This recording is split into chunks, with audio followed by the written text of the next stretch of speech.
सभी को नमस्कार, जय हिंद।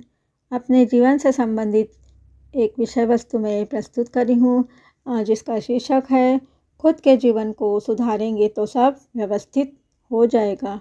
हम 3 तरीकों से ज्ञान प्राप्त कर सकते हैं। पहला चिंतन द्वारा, जो सबसे उत्तम है। दूसरा अनुकरण द्वारा, जो सबसे आसान है। और तीसरा अनुभव द्वारा, जो सबसे कड़वा है।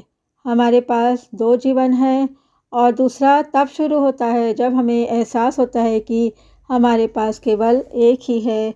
दूसरों में मौजूद बुराई पर हमला करने के बजाय अपने अंदर मौजूद बुराई पर हमला करो। दूसरों के प्रति विचारशीलता अच्छे जीवन और अच्छे समाज का आधार है। यदि हृदय में मानवता है तो चरित्र में सुंदरता होगी। यदि चरित्र में सुंदरता है तो घर में सद्भाव होगा। यदि घर में सद्भाव है तो राष्ट्र में व्यवस्था होगी। जब राष्ट्र में व्यवस्था होगी तो दुनिया में शांति होगी। इसलिए दुनिया को व्यवस्थित करने के लिए हमें पहले राष्ट्र को व्यवस्थित करना होगा। राष्ट्र को व्यवस्थित करने के लिए हमें पहले परिवार को व्यवस्थित करना होगा। परिवार को व्यवस्थित करने के लिए हमें पहले अपने व्यक्तिगत जीवन को सुधारना होगा। इन सबसे पहले हमें अपने दिलों को सही करना होगा।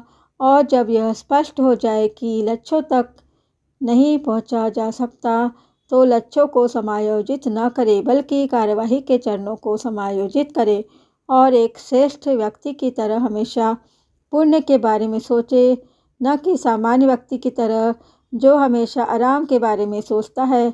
आराम करना आसान है और सभी इस रास्ते को चुनते हैं। नफरत करना आसान है और प्यार करना मुश्किल।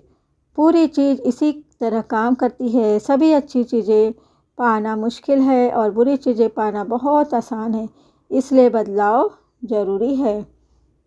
समय नदी के पानी की तरह बह जाता है और जो स्वयं पर विजय प्राप्त कर लेता है वह सबसे शक्तिशाली योद्धा है। इस बात की चिंता मत करो कि कोई तुम्हें नहीं जानता। जानने लायक बनने का प्रयास करो। जब हवा चलती है तो शक्तिशाली पेड़ टूट जाते हैं पर घास झुक जाती है और टूटती नहीं। हवा से टूटने वाले शक्तिशाली पेड़ से घास अधिक मजबूत है। इसलिए खुश रहिए क्योंकि एक खुशी 100 चिंताओं को दूर कर देती है। जीवन की अपेक्षाएं परिश्रम पर निर्भर करती है। जो मैकेनिक अपने काम को सही करना चाहता है उसे पहले अपने औजारों को तेज करना होगा। दृढ़ता के बिना एक आदमी कभी भी एक अच्छा जादूगर या एक अच्छा चिकित्सक नहीं बन सकता। जैसे पानी अपने बर्तन के अनुरूप खुद को ढाल लेता है वैसे ही एक बुद्धिमान व्यक्ति खुद को परिस्थितियों के अनुरूप ढाल लेता है।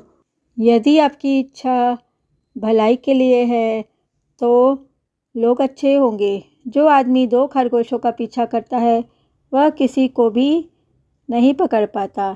इससे कोई फर्क नहीं पड़ता है कि आप कितनी धीमी गति से चलते हैं जब तक आप रुकते नहीं हैं, क्योंकि पहाड़ को हिलाने वाला व्यक्ति छोटे छोटे पत्थरों को हटाकर काम शुरू करता है। जो आदमी प्रश्न पूछता है वह 1 मिनट के लिए लोगों के सामने मूर्ख होता है और जो नहीं पूछता वह जीवन भर के लिए मूर्ख होता है। गलतियों पर शर्मिंदा होकर उन्हें अपराध मत बनाओ। यदि आप कोई गलती करते हैं और उसे सुधारते नहीं हैं तो उसे गलती कहा जाता है। इसलिए प्रश्न पूछना ज़रूरी है। आपको ये वीडियो ज़रूर पसंद आया होगा।